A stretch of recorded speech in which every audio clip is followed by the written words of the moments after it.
10 years ago, I was invited to sing the national anthem over at NASA, and it was an experience that I will never forget. As I stood there on that stage along with astronauts and looked out into the audience, I was reminded of what the American people can do when we bring ourselves together, when we come together under a symbol that unites all of us, and that is what the American flag does. I've sung the national anthem now approximately 100 times. I have done rocket launches, astronaut induction ceremonies for the Astronaut Foundation, in church, on the spur of the moment for people, places. I have even done a monster truck rally at one point, and it never gets old. It is the hardest song I have ever sung, and not necessarily because the music itself is hard, but because I want to honor it in a way that will unify the country and unify us underneath of this not just our anthem, our song, but the banner that we all are under. We see the flag, our flag, the American flag, representative of everyone in the nation. This banner represents all of us. The American flag is a unifying force. And I don't think that anything symbolizes this more than the story of Fort McHenry. Now, I am not going to relay to you the entire story of Fort McHenry. I love the story. I think it is fantastic. The story of how Francis Scott Key went to rescue or to negotiate, because he was a lawyer, and try and get one of these prisoners from the British off of the ship, and how he himself gets stuck there. The negotiation part went just fine, and he was able to negotiate the release. However, the British were afraid that he was going to go off and tell the Americans what had happened and what their plans were. And so they decided that we're just going to keep everybody on the ship for right now. We're going to wait it out. We're going to see what happens. And the battle for Fort McHenry lasted somewhere between 24 and 25 hours.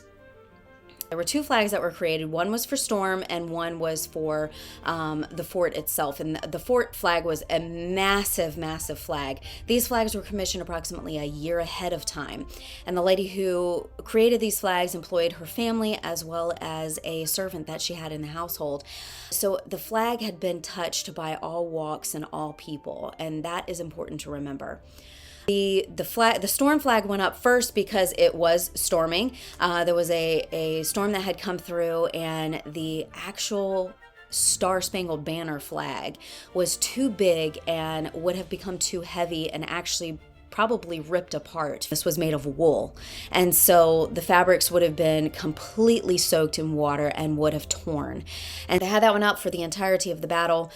But towards the end, as Francis Scott Key is looking out across the water. Now, mind you, he is not right beside the fort. This is something that he sees played out miles away. He was anywhere between 4 and 8 miles away from Fort McHenry when he witnessed this entire battle. He saw the next morning as the flag was raised over the fort, and it was huge. And for him, he looked out across and he saw this flag, and he pinned the words to the Star Spangled Banner. Now, the accounts were that he wrote the Star Spangled Banner, the poem, on a envelope of a letter that he had. Now, you might be thinking, why in the world did he have letters? Oh, well, he used those letters to negotiate with the British, because those letters actually came from British soldiers who the man that he was trying to negotiate the release for was a doctor. That doctor had helped those soldiers, and so they became the witness, basically, to garner that release of the doctor that was in the hold of the ship there.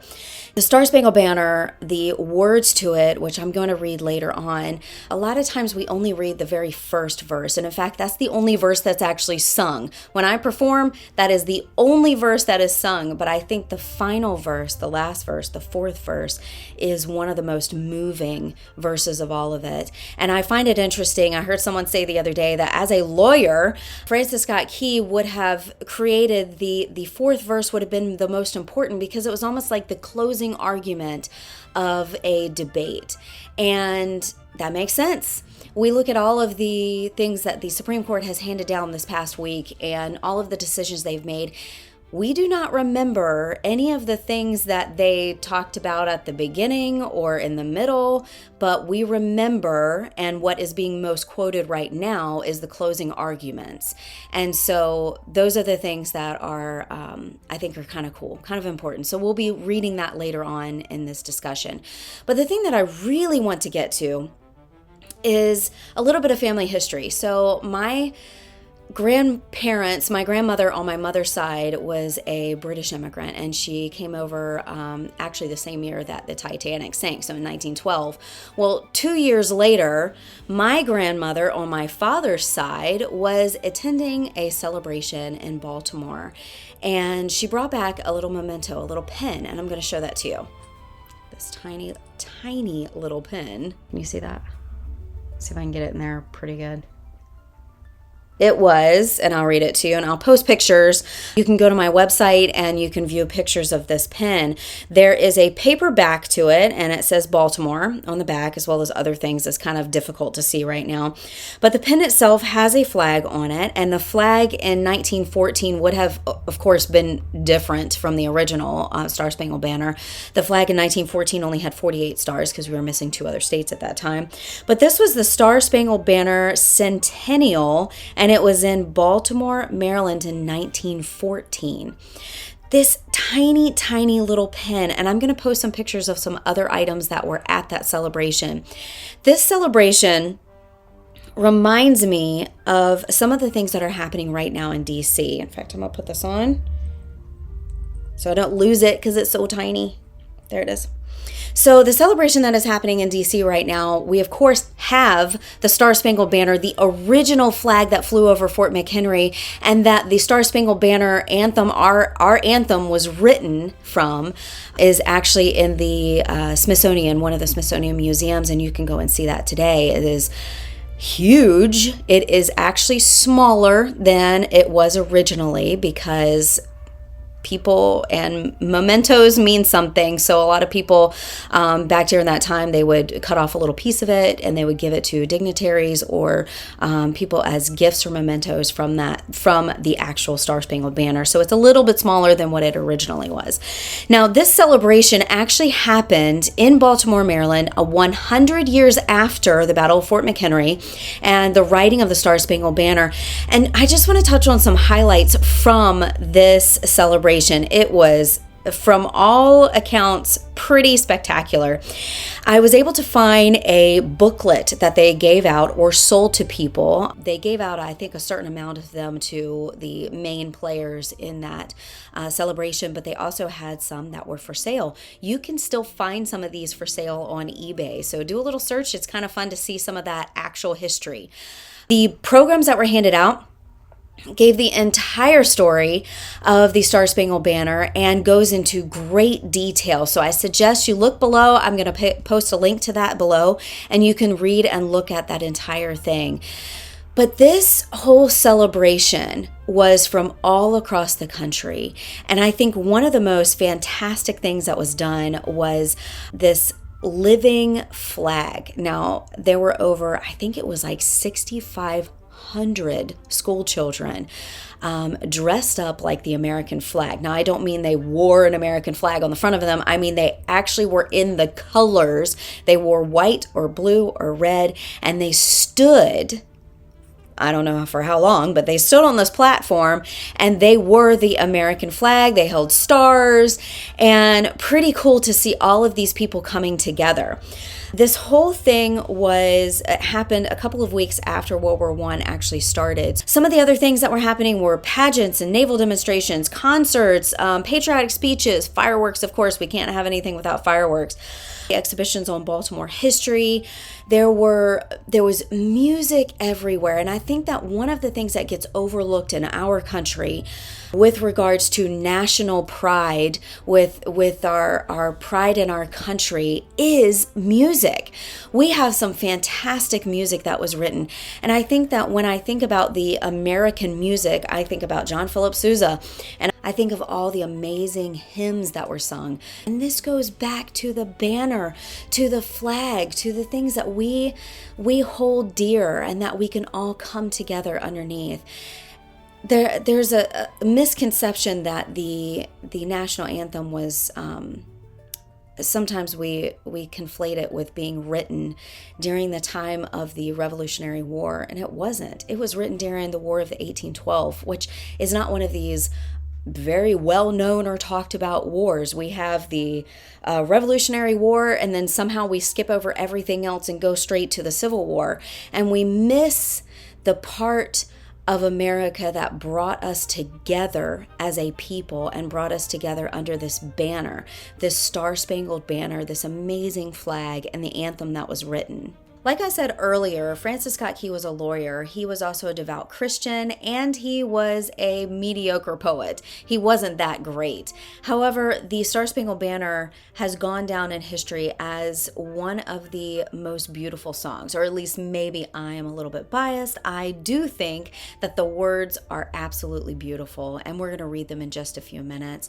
Now, when he wrote this song, the words to the song, he already had the music in his head. In fact, it was to a very famous song back then. It was called Anachronon in Heaven, and this song was popular with pretty much everyone. They knew it. That's why when it was published later on in the year, the words were published, that it had a little note in there saying, "To be sung to the tune of Anachronon in Heaven." The national anthem was not written until 2 years into our second Revolutionary War, where the British were trying to take us over again in 1812. So it was a long spread out process of becoming a nation, of becoming a people. And I think we can honestly look back over 250 years and be absolutely proud and astounded with the things that we have accomplished.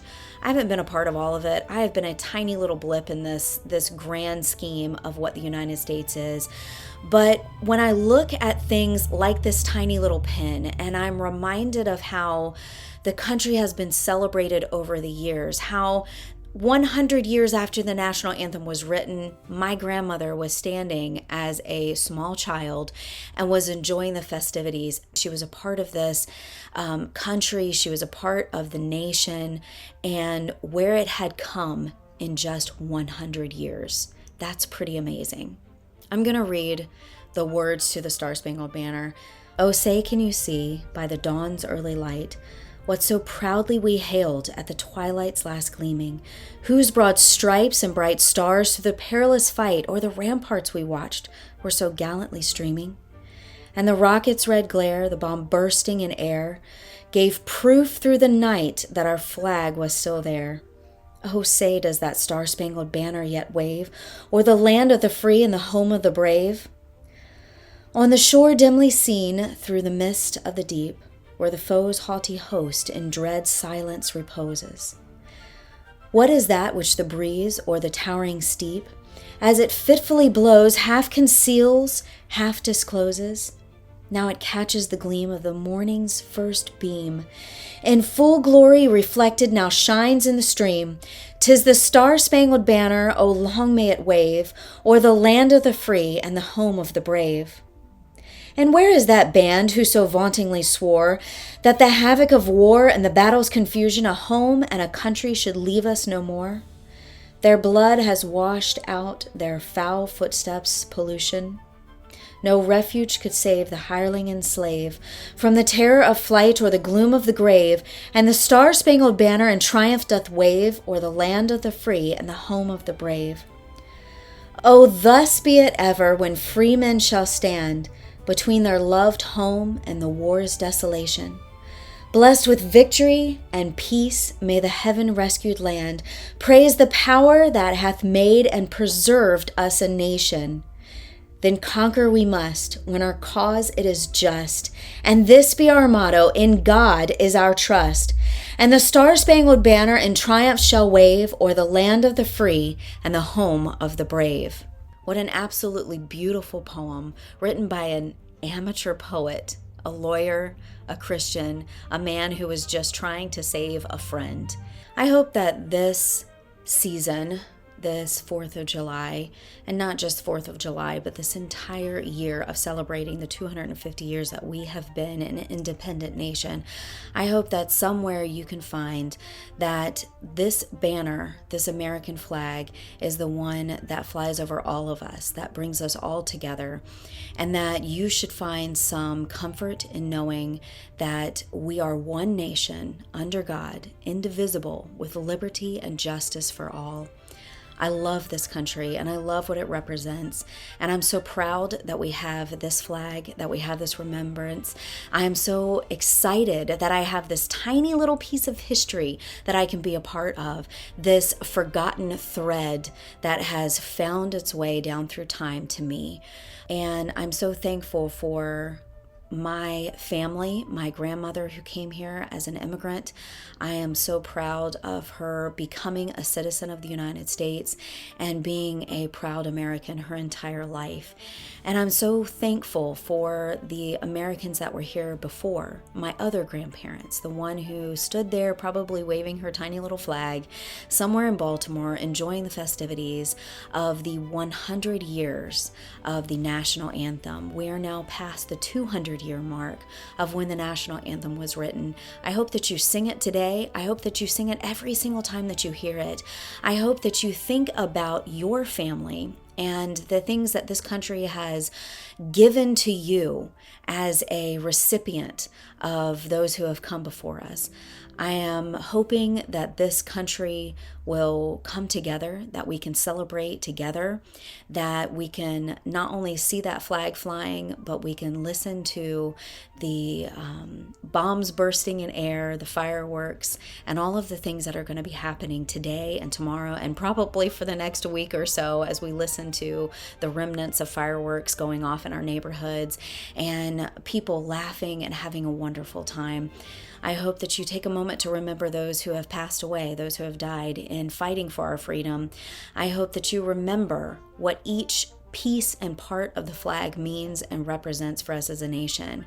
I hope that you go back and listen to the stories of Francis Scott Key, those who died at Fort McHenry, those who were the freed slaves who fought for this country because they believed in what it meant. They believed in the promise of this country. You should believe in that promise as well, and you should be a part of making it a better place. So, happy birthday, America, and I hope to see you at year 300. And I almost forgot to say, like, share, subscribe. Find me over on Facebook, find me over on Instagram, follow there. I post other pictures on Facebook, things, postcards and various things that I have and that we get to talk about. And if you have anything interesting that you want to share with me, I would love to see it. So make sure you send me a message, post something, let me see it, tag me in it, share, subscribe, all of those things that I'm supposed to be saying. Also, I do have a website. It is still under construction. It's not the greatest place in the world, but it's going to be very soon. So find me there. It is ForgottenThreads1912.com.